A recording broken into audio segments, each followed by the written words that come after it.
দেখ ভাই, একটু পরে আমার একটা বন্ধু হবো, ও যখন আবো, ও যদি কিছু জিজ্ঞেস করে আমার সব বেশি বেশি কবি। লাইক আমার জিজ্ঞেস করলো বাইকের কথা, তুই কবি যে আরে ওর একটা বাইক নেই, ওর তো 10-20টা বাইক আছে। ওর বাপ দাদারা তো সবসময় বাইকেই বয়ে থাকে, বুঝছা?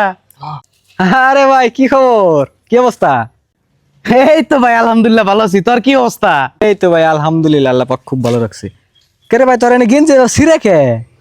আরে ভাই, ওর কি খালি এক হানে ছিঁড়ে নাকি? ওর তো গুঞ্জির মধ্যে 10 হানে ছিঁড়ে। আনকি ওর জাইঙ্গার মধ্যে বড় বড় 10টা ফাঁসা আছে। আনকি ওর বাপ দাদারা তো হারা জীবন ভরা খালি ছিঁড়া কাপড় বিনছে। আচ্ছা ভাই, তোর কাপড় চোপড়া বাকে তুই কি যাবর জোথর উড়াই না কাম করিস নি? আরে ও কি এক হানে থেকে যাবো ওড়ায়? ও এলাকার 10 হানে থেকে যাবো ওড়ায়, তাও খালি এই ডিস্ট্রিক্টের না, 10 ডিস্ট্রিক্টে। আনকি ওগো 14 গোষ্ঠী তো খালি জীবন ভরা যাবর উড়াইছে। আচ্ছা যাক গে না, বাদ দে। শুনলাম তো দাদা বলে মারা গেছে। আরে ওর দাদা কি একবার মরছে? ওর দাদা তো 10 বার মরছে। একবার মরে আবার তাজা হয়, আবার মরে আবার তাজা হয়। ওর দাদি তো বারবার খালি বিধবাই হয়। আর খালি উতেই না তো, ওর 14 খানদান খালি মরেই থাকে, আবার মরে আবার তাজা হয়।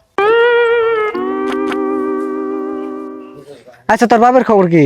আরে ভাই, ওর কি একটা বাপ নি, ওর তো 10-20টা বাপ। ওর তো 14 খানদানের 10-20টা করে বাপ আসাল। শালা তোকে আজকে মাইরে গেলাম শালা।